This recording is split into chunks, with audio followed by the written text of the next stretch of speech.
Бөкей ордасында алғаш училище ашып, тұңғыш жәрмеңке ұйымдастырып, елдің әлеуметтік әлеуетін оңалтуға айрықша үлес қосқан Жәңгір хан туралы не білеміз? Еліміздің батысына бағытталған бабалар ізімен экспедициясы өңірдегі тарихи орындарға арнайы ат басын бұрды. Хан ордасы ауылында көне дәуірден сыр шерттер қазынасы мекемесі, баспахана, күн сарайы бүгінге дейін сақтаулы тұр. Көлікті көшке ілескен әріптесім Асқарбек Қазанғап сөз алады. Хан ордасы ауылы Батыс Қазақстанда ең шалғай орналасқан елді мекендердің бірі. Бұл жерде 19 ғасырда билік құрған қазақтың Жәңгір ханы жерленген. Ол өз дәуірінде қазақ даласында алғаш рет дәріхана ашып, сонымен қатар шешек ауруына қарсы екпе егуді бастаған еді. Ердің еңбегі ел есінде. 1845 жылдың тамызында мезгілсіз қаза тапқан Жәңгір о баста Тарғын атты жазғы жайлауында жерленген болатын. Араға 4 жыл салып, ұлы Ибрахимнің туыстары сүйегін осы хан ордасына әкеледі. Сол кезде қойылған құлпытас әлі күнге дейін сақталған. Нұралы ханның немересі хан Жиһангер Бөкей ханның Нұрдида перзенті қайтыс болды. 1845 жылы 11 сүмбіледе 42 жасында деп жазылған.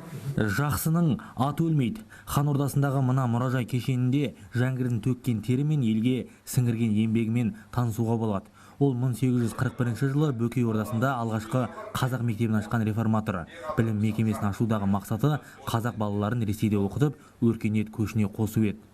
Ол мектепте орысша, мұсылманша, арифметика, русский язык, история России оқылады.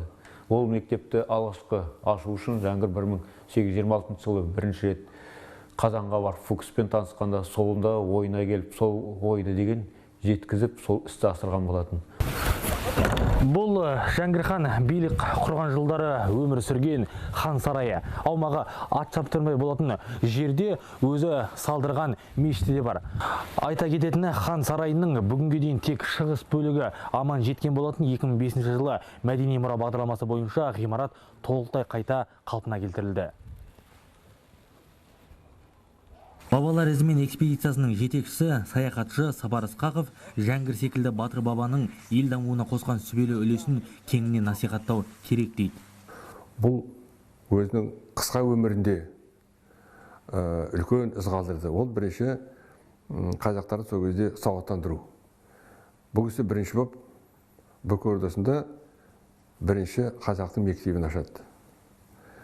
Одан кейін бірінші аурухана, бірінші дәріхана, бірінші казначейство, ол енді финансов жағынан. Осы жағынан қараған уақытында ол кісі өзінің заманда өте сондай сауатты адам болған.